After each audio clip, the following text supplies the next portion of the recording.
Hey, what's up, guys? Today we're going to be talking about the card Radiant Performer. This card is pretty underrated and it has some really interesting and strong combos that can one-shot the entire table or just do some cool one-sided board wipes. I'm going to be talking about them. I'm going to be separating the video into the top 10 best commanders for this card and then the top 5 most interesting commanders for this card. The ones that are not specifically good in the top 5 but exist for sure. Also, this is my first YouTube video, so yeah. Let's get into the top 10. At number 10, we have Ortheon, Hero of Lava Brink. This is a legendary creature, human soldier, rare from March of the Machine. It has 2 mana tap, create a token that's a copy of another target creature you control. It gains haste, sacrifice it at the beginning of the next end step. The 9 mana tap ability is the same thing as the first, but you're making 5 tokens instead. So with Radiant Performer, you can choose to make 5 tokens of a creature, flash in the Performer, and then create 5 tokens of your entire board. You're probably winning at that point, but it's only 14 mana, you'll get there. Alright, at the number 9 spot, we have Dong Zhao the Tyrant. This is a very famous card, obviously. Everyone who's watching has heard of this card, of course. It's a rare from Portal 3 Kingdoms. 5-man legendary creature, human soldier. When Dong Zhao enters the battlefield, target creature an opponent controls slaps their owner. Yup. So if you have Dong Zhao enter, and then play Radiant Performer, you can make all your creatures your opponents control deal damage to their owner, which will definitely kill some players. Like, this in regular Commander games, these games go on long. Obviously, non-CEDH versions, but you're never playing as CEDH anyways. This guy, it's a pretty funny Commander, but I think, you know, classic mono red kill all your opponents in one turn. Alright, so it's spot number 8. I actually have 3 cards there. Delina, Rionia, and Jaxus. Now, they all pretty much do the same thing of just copying another creature you control, and with the Radiant Performer, you just copy your entire board. But Jaxus is probably a little better than the rest of them because you get to draw cards when all of them die. But then again, Delina has the potential of copying your board multiple times, and so does Rionia, so I just put them all at the same level. At spot number 7, we have Brian Stoutarm, a 2 red white rare from Warwin that has sacrifice another creature. Brian Stoutarm deals damage equal to the sacrifice creature's power to target player or planeswalker. Now with Radiant Performer, you can flash this in when you target a player, and then will target every other player that includes you, but he has lifelink. But with Radiant Performer, in case you guys don't know how it works, you can choose the order in which all the things go on the stack and take damage, so you'll just choose to hit yourself last. But that's not before the other player that you targeted originally. So how it works is you throw the first creature, flash and Radiant Performer, hit the other 2 players, hit yourself, and then hit the original. If that made sense? Yeah, that's how magic works. But you'll gain life out of the process, and assuming you fling a big ass bitch like you do in Brian Stoutarm, you'll be chilling. You'll just probably win. Coming in at spot number 6 is Snapdax, Apex of the Hunt. This says, whenever this creature mutates, it deals 4 damage to target creature or planeswalker an opponent controls, and you gain 4 life. This is one of the better ones that you can copy with Radiant Performer for sure, because it's going to only target creatures that an opponent controls, so you're not going to hit your own board like you do with most other targeting effects, and you're just going to gain a bunch of life. Probably do a one-sided board wipe for some players.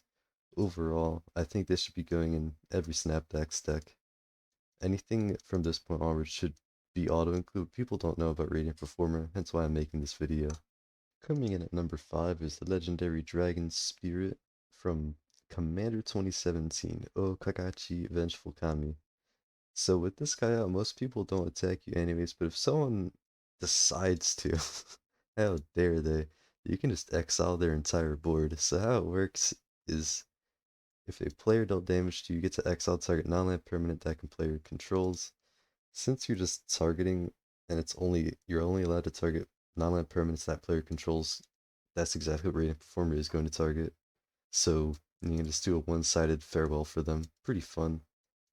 For you, I guess. Yeah, pretty good in that deck. Put it in that deck. At spot number 4, we have a pretty new commander, Saheeli, the Sun's Brilliance from the Lost Caverns of Ixalan. It's a blue-red legendary creature, human artificer with blue-red tap, Create a token that's a copy of another target creature or artifact you control, except it's an artifact in addition to its other types. It gains haste, sacrifice it at the beginning of the next end step. So unlike the copiers at the beginning of the list, this thing copies artifacts as well, which is a lot better, because now you can like replenish the mana you spent on the 5 mana Radiant Performer. Overall, I imagine this doing a lot. If you were to copy your creatures and artifacts in this deck, that's about all you're going to be playing. It's only like a few enchantments you'd be running in this, so you're going to be replicating your whole board. And something like a Reckless Fireweaver out, since they're all artifacts, you're dealing a ton of damage too. So yeah, that's why I put this at number 4. Before I get into the top 3, I have 3 honorable mentions. The first one is Imidane the Pyrohammer.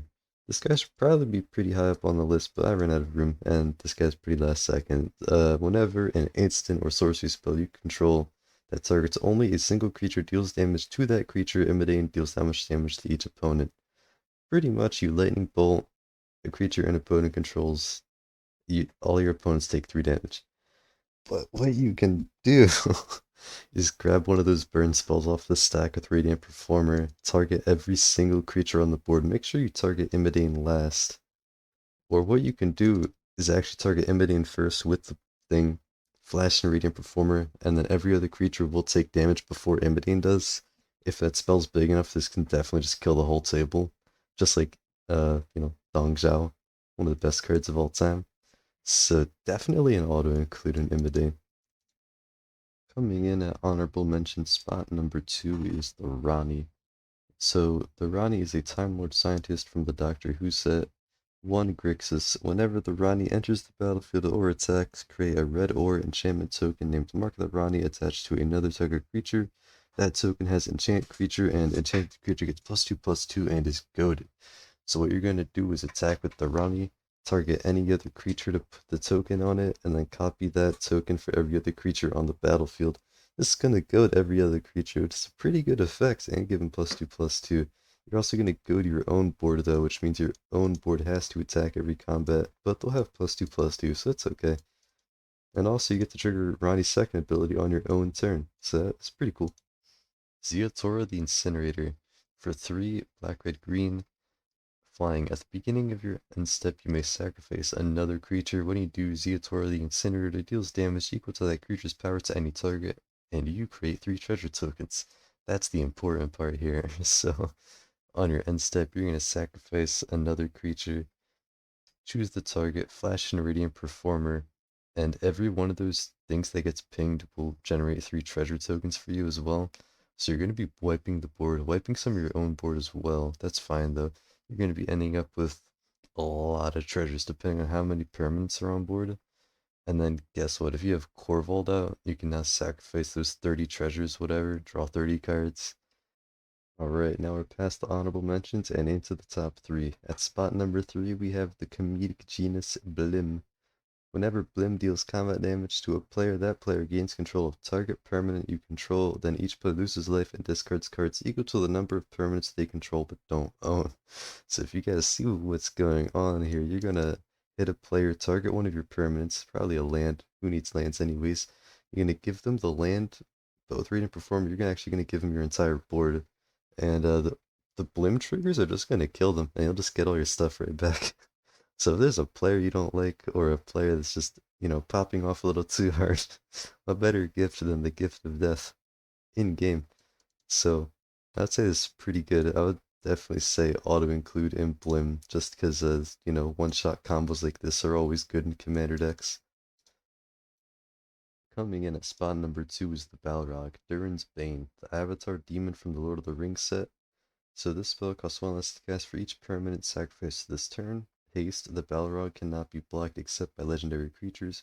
When the Balrog dies, destroy target artifact or creature an opponent controls. So when this dies, you're going to flash in Radiant Performer, target every other permanent your opponent controls, and destroy them.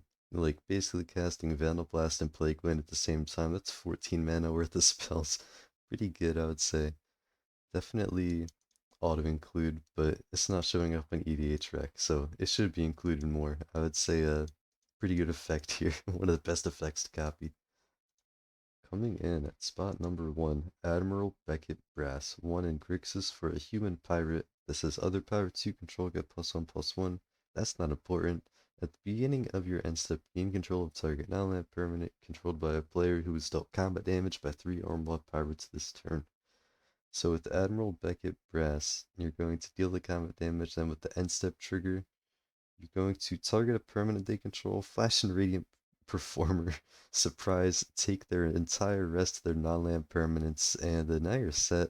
They're gonna have a permanent bounty on you for the rest of the game, but what can they really do about it? You just took their whole board. Now that I got over some of the best cards with Radiant Performer, I'm going to be going over some of the jankiest or unique interactions with that card. At the 5th spot for uniqueness is Minskimbu Timeless Heroes. This guy brings a unique way to commit seppuku in a game that's lost, or a very cool way to win if you have a 40/40 hamster. So, in the cruel way of going out, you're going to deck yourself out by throwing your hamster at every single targetable permanent on board. And yeah, that thing is a 4/4. Is like on average each opponent probably has like 3 to 4 creatures morph, way morphs the token deck. You'll definitely just deck out, but you'll clear some of the board. So that's pretty cool, I guess. You know, you make your mark on the way out. um, Definitely a very good card. A practical use would be using it on the +1 though. That's pretty sick. Or it can be. It's still kind of mid though. Yeah. Coming in at spot number 4 is Jaya Ballard, Task Mage. Now, us at Gruel Gaming hate the color blue, so if you hate color blue, you can just play this card.